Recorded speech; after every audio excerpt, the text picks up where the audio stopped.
こんにちは、さゆりです。皆さん、お元気ですか？今日は私の一日のルーティンについて話したいと思います。私は毎日オンラインで日本語のレッスンをしています。日本語の先生としての一日をどうやって過ごしているのか紹介しようと思います。今日のポッドキャストでは少し簡単な言葉を使うので、日本語能力試験 JLPT の N4 のレベルぐらいだと思います。それでは朝から夜まで私の一日のスケジュールを紹介します。私の一日はだいたい朝6時に始まります。スマホのアラームをセットしているので、毎朝スマホの音を聞いて目を覚まします。私は朝が得意だと思います。でも、レッスンがないときは二度寝することもあります。皆さん二度寝という言葉を聞いたことがありますか？これは一度目が覚めた後にすぐにもう一度寝ることです。二度寝はとても気持ちいいですよね。私は大抵朝ごはんを食べません。その代わりにコーヒーを飲みます。コーヒーの匂いを嗅ぐと今日も頑張ろうという気分になります。私はブラックコーヒーが好きです。砂糖とミルクを入れないで飲みます。皆さんはコーヒーが好きですか？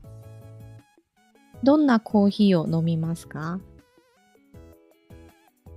そして朝の時間は静かで、外から鳥の声が聞こえます。7時になると日本語のレッスンが始まります。生徒さんの中にはアメリカ、台湾、フランスなどいろいろな国の人がいます。みんな一生懸命日本語を勉強していて、私もいつも元気をもらいます。レッスンでは文法や会話、漢字の練習をします。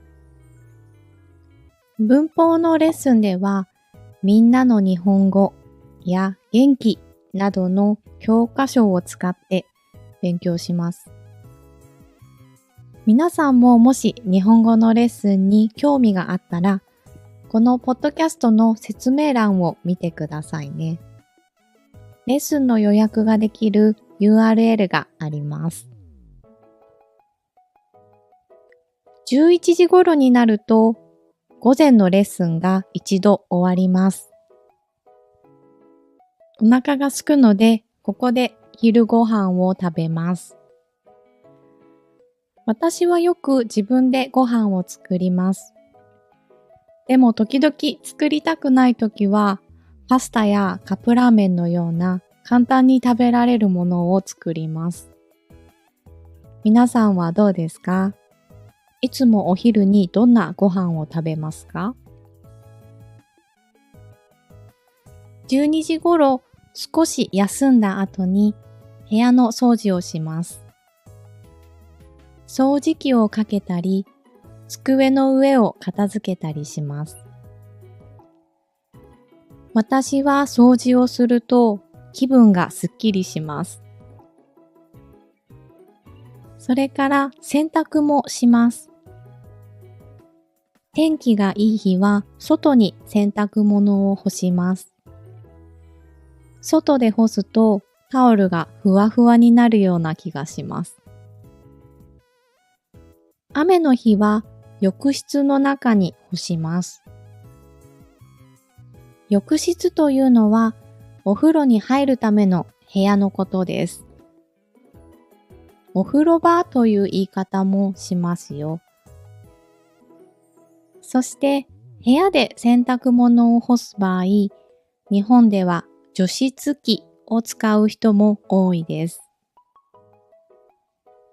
1時頃からまたレッスンが始まります。日本の1時はアメリカの夜の時間なので、午後の生徒さんは仕事の後に勉強する人が多いです。皆さんすごいですよね。仕事で疲れた後にも日本語の勉強を頑張っています。その姿を見ると私ももっと頑張ろうと思います。レッスンがない日はポッドキャストや YouTube のビデオを作ります。アイディアを考えて、台本を書いて、録音して、編集して、結構時間がかかりますが、作るのはとても楽しいです。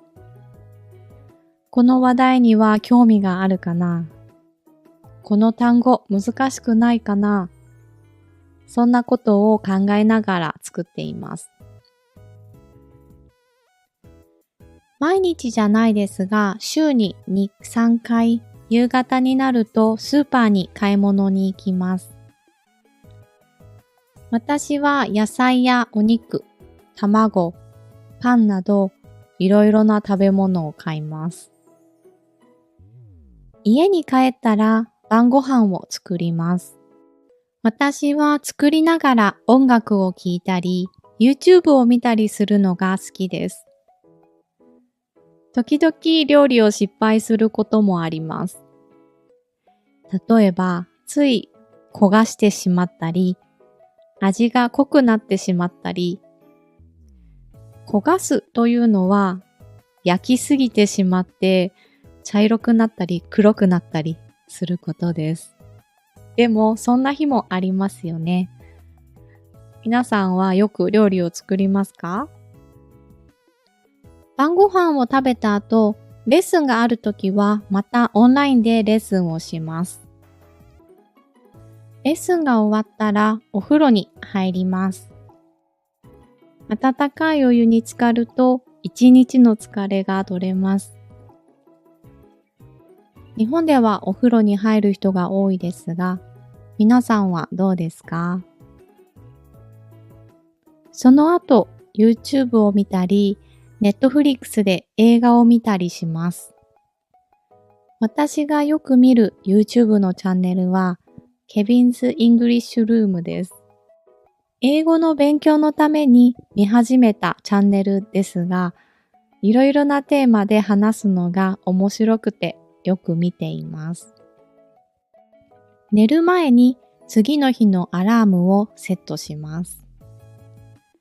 そしてスマホで次の日のスケジュールも確認します。それからベッドの上で少しストレッチをします。YouTube にストレッチの動画があるので、それを見ながらストレッチすることが多いです。ストレッチをしてから寝るとよく寝られるような気がします。皆さんの一日はどんなルーティーンですか？朝ごはんを食べますか？夜は何をしてリラックスしますか？もしよかったらコメントで教えてくださいね。そしてこのエピソードを聞きながら、ぜひ自分の一日も日本語で話してみてください。それでは今回のポッドキャストはここで終わります。今日も聞いてくれてありがとうございました。また次のポッドキャストでお会いしましょう。